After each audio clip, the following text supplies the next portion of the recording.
పెళ్లికి ముందే సియా గోయల్ ప్రెగ్నెంట్ అయిందట. ప్రియుడు చేతన్ చౌదరితో సియా గోయల్ కలిసి ఉన్న సమయంలో ప్రెగ్నెంట్ అయినట్లుగా తెలుస్తోంది. చేతన్తో రిలేషన్లో ఉన్న టైంలో తర్వాత ప్రెగ్నెన్సీ వచ్చిన తర్వాత ఇంట్లో తెలుస్తుందని సియాకి అబార్షన్ చేయించాడట చేతన్. ఇంట్లో ఎవరూ లేని సమయంలో సియా ఇంటికి చేతన్ పలుమార్లు వచ్చి వెళ్ళేవాడంటూ కూడా తెలుస్తోంది. సియా ఇంట్లోనే వారిద్దరూ కలిశారు చాలాసార్లు అంటూ చెప్తున్నారు. ఎంగేజ్మెంట్కి ముందు ఇద్దరు కలిసి నెల రోజుల పాటు ట్రిప్కు కూడా వెళ్ళొచ్చారట. ఆ నెల రోజుల్లోనే కేతన్ను చంపడానికి కూడా ప్లాన్ చేసినట్లుగా తెలుస్తోంది. ఇప్పుడు కాల్ డేటా చాట్ హిస్టరీతో మరిన్ని సంచలన విషయాలు బయటపడుతున్నాయి. సియా ప్రెగ్నెన్సీ అంశం ఇప్పుడు ఈ కేసులో మరొక సంచలనంగా మారడం కూడా మనం చూస్తూనే ఉన్నాం. ఒక్కసారి మీరు చూడొచ్చు, కేతన్తో ఎంగేజ్మెంట్ అయింది, కానీ అప్పటికే సియా చేతన్ వల్ల ప్రెగ్నెంట్ అయింది. వాళ్ళు 8 నెలల రిలేషన్షిప్, అప్పటికే ప్రెగ్నెంట్ అయింది. అండ్ కేతన్తో ఎంగేజ్మెంట్ అయిన తర్వాత తన షాపింగ్ కోసం ₹1 కోటి తీసుకొని చేతన్కి ఇచ్చింది. ఎందుకు? ఆ డబ్బులతో బిజినెస్ పెట్టుకొని చేతన్ సెటిల్ అయితే ఆ తర్వాత కేతన్ని అడ్డు తొలగించుకొని వాళ్ళిద్దరూ పెళ్లి చేసుకోవాలని చెప్పేసి. సో మరోవైపు కేతన్ ఇస్తున్నటువంటి అన్ని గిఫ్ట్స్ తీసుకుంటోంది, చాలా హ్యాపీగా ఎంజాయ్ చేస్తుంది, సరదాగా ట్రిప్స్ వెళ్తున్నారు. ఎలా? చేతన్తో ఓవైపు రిలేషన్లో ఉంటూనే, చేతన్ని బయట కాఫీ షాపుల్లో కలుస్తూనే అప్పటికే చేతన్ వల్ల ప్రెగ్నెంట్ అయ్యి, మరోవైపు కేతన్తో చాలా సరదాగా ఉంటూ అతని దగ్గర డబ్బులు తీసుకుంటూ అతనితో ఖర్చు పెట్టిస్తూ ఆ డబ్బులు తీసుకొచ్చి మళ్ళీ చేతన్కి ఇస్తూ, కేతన్ ఇస్తున్న గిఫ్ట్స్ అన్నీ తీసుకుంటూ, అదిగో కేతన్తో అలా డాన్సులు చేస్తూ, బర్త్డే పార్టీలు ఎంజాయ్ చేస్తూ, చాలా లావిష్ లైఫ్ని ఎంజాయ్ చేస్తూ. ఎంత క్రూరం ఇది, ఎంత చీటింగ్. ఇప్పుడు సీన్ రీకన్స్ట్రక్షన్ కూడా చేశారు. సేమ్ యాజ్ ఇట్ ఈస్గా కేతన్ ఏ ప్లేస్లో అయితే నించున్నాడో అక్కడ మరొక డమ్మీని పెట్టి, ఒక డమ్మీ బొమ్మ లాంటిది పెట్టి పోలీసులు అక్కడ సీన్ రీకన్స్ట్రక్షన్ చేశారు. అండ్ ఆ టైంలో సియా ఎక్కడుంది ఎగ్జాక్ట్గా, చేతన్ ఎలా తోసేశాడు కేతన్ని, ఎలా కింద పడ్డాడు, ఆ ఇంపాక్ట్ ఎలా ఉంది అన్నీ ఇప్పుడు మెజర్ చేసుకుంటున్నారు. ఇప్పటికీ ఆల్మోస్ట్ ఒక క్లారిటీకి వచ్చినట్లుగా కనపడుతుంది. అండ్ వాళ్ళకి సంబంధించిన కాల్ హిస్టరీ అండ్ చాట్ హిస్టరీని కూడా ఇప్పుడు చెక్ చేస్తున్నారు. ఈ చాట్ హిస్టరీ చెక్ చేస్తున్న సమయంలోనే వాళ్ళకి సంబంధించిన ఈ కీలక విషయం, సియా అప్పటికే ప్రెగ్నెంట్ అయిందనే విషయం బయటపడినట్లుగా తెలుస్తోంది. మరోవైపు చూస్తే ఇప్పటికే సీసీటీవీ ఫోటేజ్ని పరిశీలిస్తున్నారు. లోగఢ్ కోట టికెట్ కౌంటర్, అలాగే ఎంట్రీ ప్లేస్లో ఉండేటువంటి సీసీ కెమెరా, నియర్ బై ప్లేసెస్లో మొత్తం సీసీ ఫోటేజ్ని అంతటినీ పరిశీలిస్తున్నారు.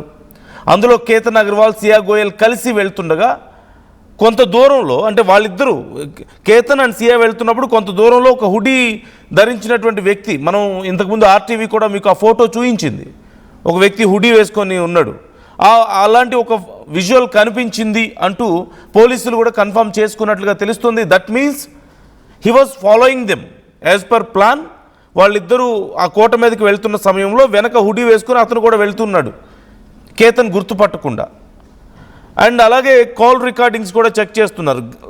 ఫర్ లాస్ట్ 6 months సియా చేతన్ మధ్య సుమారుగా 2004 ఫోన్ కాల్స్, దాదాపుగా 238 hours వాళ్ళిద్దరూ మాట్లాడుకున్నారట. ఇన్ లాస్ట్ 6 months వాళ్ళిద్దరూ 238 గంటల సేపు మాట్లాడుకున్నారు. అండ్ 2004 ఫోన్ కాల్స్ వాళ్ళిద్దరి మధ్య. 6 నెలల సమయంలో 2004 ఫోన్ కాల్స్. అంటే ఓవైపు కేతన్తో ఎంగేజ్మెంట్ అయింది అండ్ మ్యారేజ్కి సంబంధించి అన్ని ప్లాన్స్ జరుగుతూ ఉన్నాయి. He was doing his payments. 17 కోట్లు పెట్టి ప్యాలెస్ బుక్ చేశాడు, ₹1 కోటి షాపింగ్కి ఇచ్చాడు, తన బర్త్డే సెలబ్రేట్ చేశాడు, చాలా గొప్పగా సర్ప్రైజ్లు ఇచ్చాడు, గిఫ్ట్స్ ఇచ్చాడు. సుమారుగా అప్పటికే ఒక 20-25 కోట్లు తన కోసం ఖర్చు పెట్టాడు.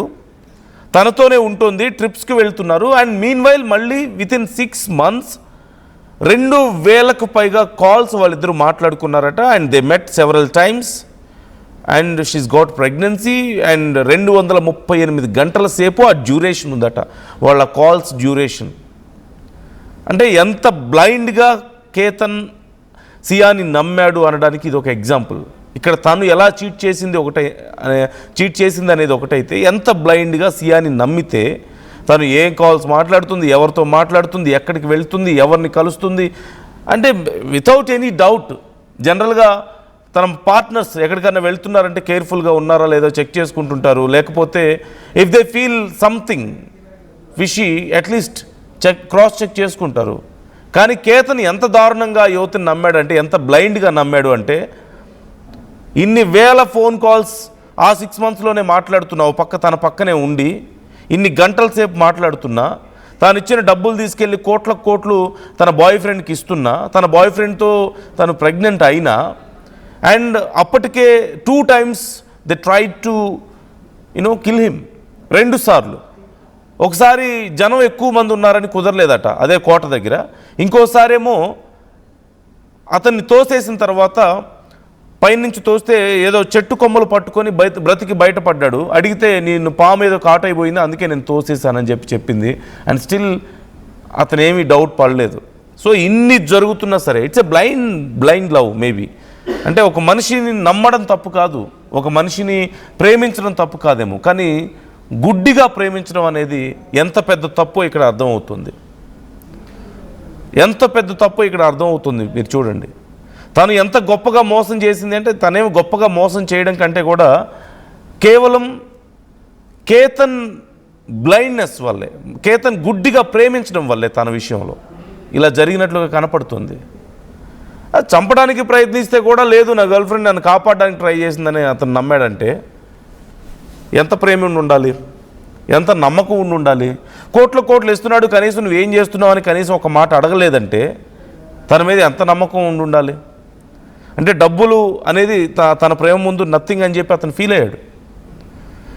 ఎక్కడికి వెళ్తుందో, ఎవరితో వెళ్తుందో, ఏం చేస్తుందో తెలియకుండా ఎన్ని గంటల ఫోన్లు మాట్లాడుతున్నా సరే కనీసం he never question her because he believed in her. ఇంత ప్యూర్గా అతను ప్రేమిస్తుంటే చివరికి అతనికి దక్కింది ఏంటంటే చాలా దారుణమైన చావు. వాళ్ళ కుటుంబానికి దక్కింది ఏంటి, వాళ్ళ కొడుకుని కోల్పోయి ఇప్పుడు ఇవాళ రేపు వార్తల్లో వాళ్ళే సెంటర్ ఆఫ్ అట్రాక్షన్గా అయినటువంటి ఒక నరకం. సో ఇప్పటికే వాట్సాప్, ఇన్స్టాగ్రామ్ చాట్స్ కూడా చూస్తున్నారట. ఆ ఘటనకు ముందు తర్వాత కూడా వాళ్ళిద్దరూ ఫోన్లో చాట్స్ అలాగే రీసైకిల్ బిన్ కూడా ఖాళీ చేశారంటూ చెప్తున్నారు పోలీసులు. అంటే ఈ ఘటన జరగడానికి ముందు ఆ తర్వాత కొన్ని చాట్ హిస్టరీని డిలీట్ చేశారట, రీసైకిల్ బిన్ కూడా క్లియర్ చేశారట. అలాగే డిలీట్ చేసినటువంటి డేటాని తిరిగి తీసుకురావడానికి ఇప్పుడు ఫోరెన్సిక్ డిపార్ట్మెంట్ అలాగే సైబర్ క్రైమ్ డిపార్ట్మెంట్ ట్రయింగ్. అలాగే మొబైల్ ఫోన్లు కూడా ఫోరెన్సిక్కి పంపించినట్లుగా తెలుస్తోంది ఆ డిలీట్ చేసినటువంటి ఆ మెసేజ్ని మళ్ళీ రికవర్ చేయడం కోసం. అలాగే ఇంటర్నెట్లో సెర్చ్ హిస్టరీని, అంటే వాళ్ళిద్దరూ ఇంటర్నెట్లో చెక్ చేశారు కదా, యూట్యూబ్లో, గూగుల్లో ఎలా ఒక వ్యక్తి ప్రాణాలు తీయాలి అనేది అన్ని పద్ధతుల్ని వెతుక్కొని చివరికి ఇదైతే చాలా న్యాచురల్గా జరిగినట్టు ఉంటుంది, ఏదో పొరపాటున కాలు జారి పడిపోయాడని చెప్పినా అందరూ నమ్ముతారు, ఏడుస్తూ 4 రోజులు స్టేటస్లు పెట్టొచ్చు, ఇంకా గతంలో అతనితో ఉన్నటువంటి స్వీట్ మెమరీస్ని 4 పోస్ట్ చేస్తే జనం అందరూ పిచ్చోళ్ళు నమ్మేస్తారు, అయిపోతుంది కదా అని చెప్పేసి చాలా పక్కాగా ప్లాన్ చేసినటువంటి పరిస్థితి కనపడుతుంది. ఈ నేపథ్యంలో ఇప్పుడు ఫోరెన్సిక్ డిపార్ట్మెంట్ ఇచ్చేటువంటి నివేదిక చాలా కీలకంగా మారబోతుంది. వాళ్ళ కాల్ హిస్టరీ, వాళ్ళ చాట్ హిస్టరీ అండ్ వాళ్ళ గూగుల్లో వాళ్ళు సెర్చ్ చేసినటువంటి ఆ డీటెయిల్స్ ఇవన్నీ కూడా చాలా కీలకంగా మారబోతున్నాయి.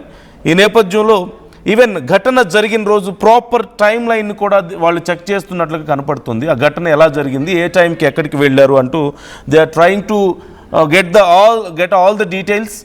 సో మరోవైపు లోగఢ్ కోర్ట్ దగ్గర సియా కూర్చోవడం అనేది కూడా వాళ్ళు ముందుగా డిసైడ్ చేసుకున్న ఒక నిర్ణయంగా కనిపిస్తోంది. కేతన్ను లోయలోకి నెట్టడానికి పోలీసులు చెప్తున్నటువంటి డీటెయిల్స్ ఇవి. అంటే ముందు ఎక్కడ కూర్చోవాలి, ఎలా కూర్చోవాలి, సిగ్నల్స్, అంటే నేను పలానా దగ్గర కూర్చుంటే అది పాజిటివ్ సిగ్నల్, నేను పలానా దగ్గర కూర్చుంటే అది నెగిటివ్ సిగ్నల్, నేను ఇలా హ్యాండ్ సైగ చేస్తే ఇది పాజిటివ్ సిగ్నల్, లేదు ఇలా చేస్తే ఇది నెగిటివ్ సిగ్నల్, ఇట్లా అంటే ప్లాన్ ఇంప్లిమెంట్ చేయడానికి. సో ఇలా ప్రతిదీ బయటపడుతుంది. It's very clear and they both did it అనేది ఇప్పటికే కన్ఫర్మ్ అయింది. దానికి తగ్గట్లు ఇప్పుడు ఎవిడెన్స్ని గ్యాదర్ చేసే పనిలో పోలీసులు ఉన్నారు. Almost 80% of evidence already ready అయిపోయింది. ఇక ఫోరెన్సిక్ డిపార్ట్మెంట్ అంటే వీళ్ళ స్టేట్మెంట్స్ వచ్చేసాయి, సీన్ రీకన్స్ట్రక్షన్ అయిపోయింది. సో ఇక రావాల్సిందల్లా ఫోరెన్సిక్ డిపార్ట్మెంట్ ఇచ్చేటువంటి డీటెయిల్స్ అండ్ సైబర్ క్రైమ్ ఇచ్చేటువంటి డీటెయిల్స్. ఈ రెండు కనుక వస్తే ఇక వాళ్ళిద్దరిని లోపల వేయడం పక్కా.